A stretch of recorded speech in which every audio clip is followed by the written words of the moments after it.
Justice سردار اجاز خان نے case rooster پہ لگایا، سنا اور توہین عدالت کا نوٹس جاری کر دیا وزیر اعظم اور کابینہ کو۔ اور اسی وقت ہم نے آپ کو سامنے رکھا تھا کہ یہ معاملہ جو ہے یہ کسی اور ڈگر کی طرف جانا ہے، یہ مشکل ہے یہ سمجھ سکے، اور پھر آپ نے دیکھا بھی۔ اب کیا ہوا؟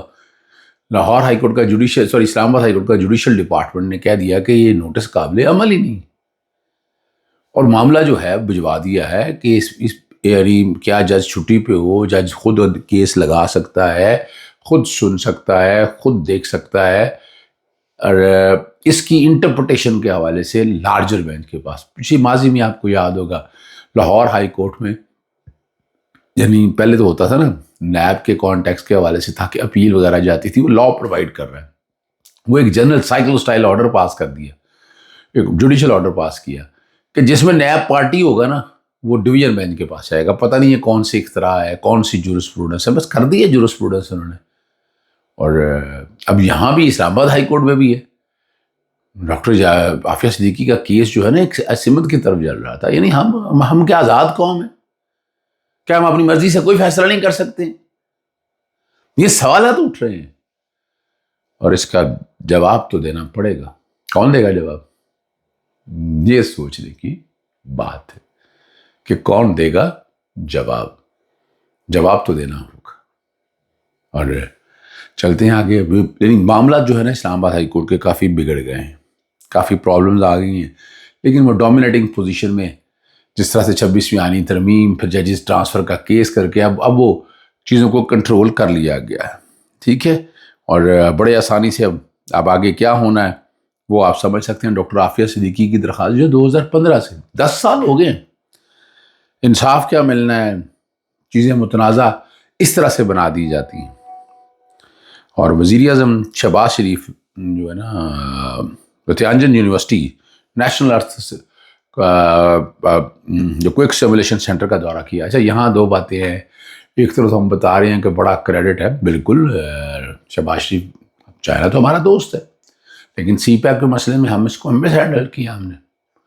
اب انڈیا بھی آگے بڑھ رہا ہے، یعنی دیکھیں نریندر مودی بھی جو ہے نا آگے، اور جو ڈونلڈ ٹرمپ کا جو ٹیرف والا مسئلہ ہے وہ پھنس گیا ہے، بڑی بری طرح سے پھنس چکا ہے۔ اب یہاں اب وہ گئے ہیں قدرتی آفات سے نمٹنے کے لیے جدید ٹیکنالوجی کو سراہا۔ انہوں نے کہا کہ پاکستان، یہ میں شہباز شریف کی بات کر رہا ہوں، کہ پاکستان ان تجربات سے زیادہ فائدہ اٹھائے گا۔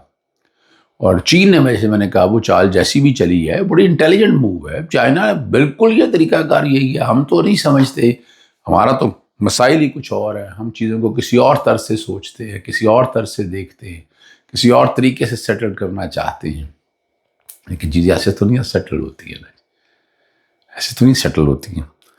اور ڈونلڈ ٹرمپ نے جو بھارت کا دورہ منسوخ کیا وہ ہم پہ لے لیں کہ ہم نے کیا۔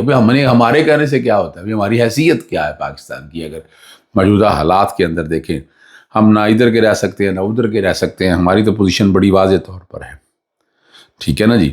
اور یادوں کا اگر بھارت نے ٹک ٹاک پہ پابندی لگائی تھی، لیکن جب دیکھا کہ مقبولیت ٹک ٹاک بنیادی طور پر چائنا جس طرح سے آگے بڑھا ہے وہ آپ سمجھ سکتے ہیں، ٹھیک ہے نا جی۔ اور چینی حکام نے بھی یہ تصدیق کیا ہے، اگر بھارتی نریندر مودی بھی اگر آئے ہیں تو انہوں نے جامعہ جمہوریہ کی پریڈ میں مدعو نہیں کیا، ٹھیک ہے نا جی۔ اور آخری کی طرف بات کو لے کر چلتے ہیں۔